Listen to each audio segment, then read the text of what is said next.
To the average American from the north, Brazil has seemed a remote and strange land of jungles, rivers, and mountains, with but one great center of civilization, Rio de Janeiro. Many had heard Rio's fabled beauty. Some knew the name of its Copacabana beach and even dreamed of a winter vacation there. But even those Americans who have been to Brazil have seldom seen much more of it than Rio, with its broad, handsome streets, its mixture of modern and traditional architecture, and its friendly people, most of whom are far more conscious of the U.S. than the U.S. citizen is of Brazil. The one picturesque fact about Brazil the poor American might have been aware of was that Rio, during the annual carnival, is one of the gayest spots in the world.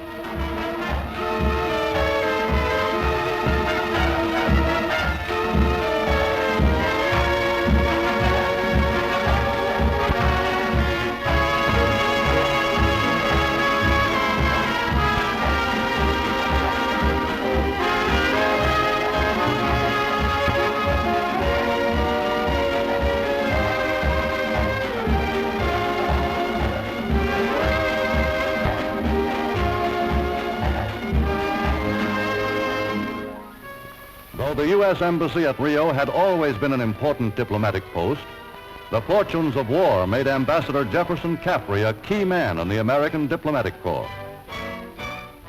For in 1940, crucial year of World War II, the collapse of France placed Brazil in a position of vital strategic importance. Only 1,600 miles at its bulge from Vichy French West Africa, Brazil could either have become the landing point of a Nazi invasion, or it could have become a vast air base from which the United Nations, avoiding the blocked Mediterranean, might have carried the fight to Hitler in the Near East. What part Brazil was to play in the war depended upon the decision of its president, Getulio Vargas, a man distrusted by many liberal Americans. They knew Vargas to be a dictator, ruling 41 million people by arbitrary decree. In Brazil's propaganda bureau, busy glorifying Vargas and his works, they suspected a similarity to the propaganda methods of fascist Spain and Nazi Germany.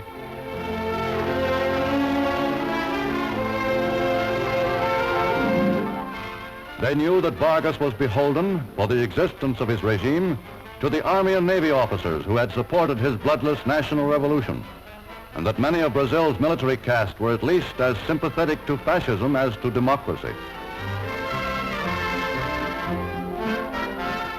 From Brazil, too, had come alarming reports of potentially dangerous foreign groups, ready to rise at the first opportunity. In Minas Gerais, Amazonas, and Sao Paulo were more than 200,000 Japanese, whose communities were reported to be hotbeds of undercover pro-Axis activity.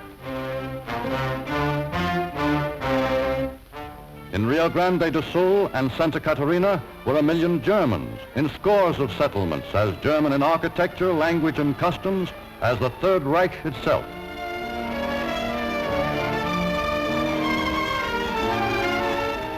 Each settlement was reported to have its active Nazi cell, carrying on in the provinces the work Hitler's agents were secretly furthering in Rio de Janeiro.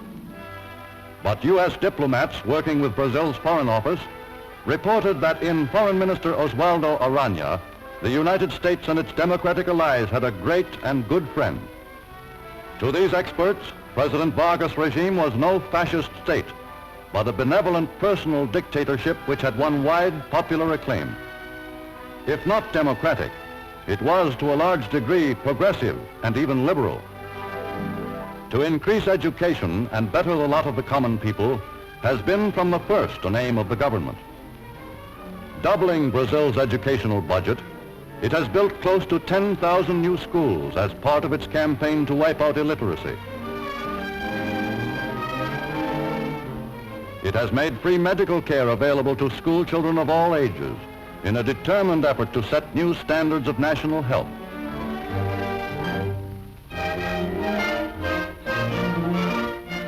Brazil's government has also attacked the health problem by constructing sewage systems in regions where modern sanitation had been almost unheard of.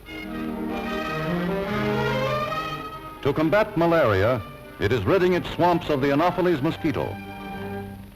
In this and other public health projects, U.S. medical men have been called in to teach techniques which Brazilian doctors will employ on a national scale.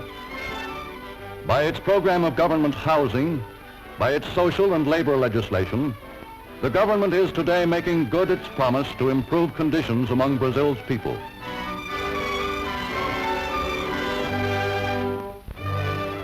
Brazil's economic prosperity has always depended on coffee, of which it has produced 65% of the world's supply. This export crop was the backbone of the Brazilian national income. But in 1940, Americans found that the collapse of the European coffee markets had almost wrecked an industry which had been in distress since 1930. U.S. diplomats realized with alarm that if Brazil's economy were allowed to break down, the friendly government of Getulio Vargas might not long survive. To meet the crisis, the U.S. government underwrote the entire unshipped balance of Brazil's coffee crop for 1941, 1942, and 1943. Meantime, U.S. credits were helping to build railroads, to open up for development the untouched riches of Brazil's interior, as part of a project to industrialize the nation and give it a more stable and varied economy. For Brazil, today still largely agricultural, is one of the world's potentially great industrial nations, especially because of its immense mineral wealth. For great new steel mills now building in Brazil, the U.S. has advanced credits of many millions of dollars. Steel from Monlevada and Volta Redonda are building railroads, first to open up more mines and then to serve new industrial centers. Even before World War II, the United States had become aware that in Brazil was almost half the population of South America, a market still untapped when the war clamped down on American production for civilian export trade. And U.S. businessmen planning for peace have foreseen that as Brazil's process of industrialization continues, its buying power may reach a colossal figure. In the pre-war decade, industrialization had already brought great changes to Brazil. By an audacious electrification project near Sao Paulo, rivers were diverted and sent plunging over steep natural escarpments, where they were harnessed to create an immense power supply. Out of this development came the astonishing growth of Sao Paulo, Brazil's second city and its greatest industrial center. Between 1920 and 1940, Sao Paulo's population jumped from 600,000 to 1.5 million, making it the fastest growing city in the world. But Sao Paulo is no lone phenomenon. In the same 2 decades, many another big city has sprung up in Brazil, such as Belo Horizonte, spacious and modern, planned in its entirety before the first building went up.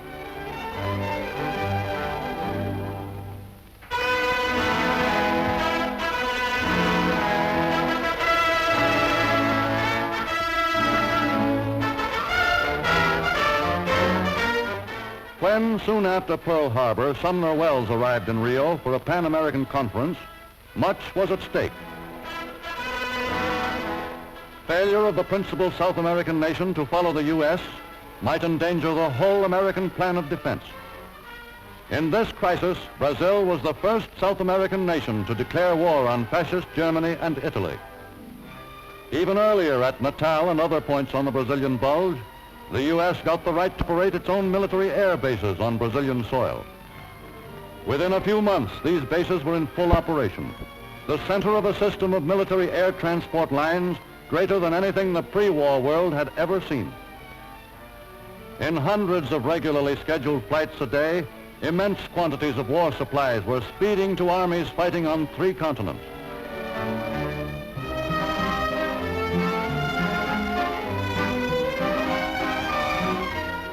Today, history records that without these bases and the planes and men flown from them, Rommel could never have been defeated in Tunisia. The Italian invasion probably could never have been launched.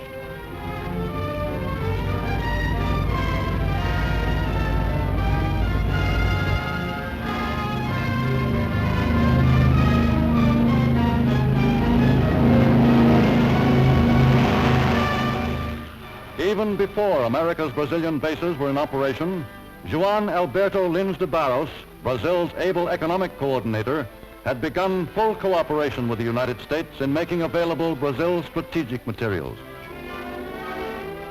One of the most vital of these is rubber.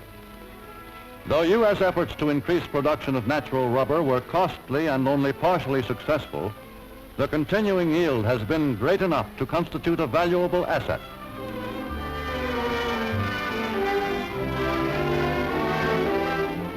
Of great importance to altitude flyers is Brazil's circa oil, which will not freeze however low the temperature. And without Brazil's vast resources in strategic minerals, the United Nations might conceivably have lost the war. Brazil is the only source of high-grade quartz, indispensable for modern radio equipment. Caught by World War II with no quartz reserves, the U.S. was wholly dependent on Brazil to build its stockpiles up to a par with those of the Axis. To this urgent need, Brazilian industry was wholly equal.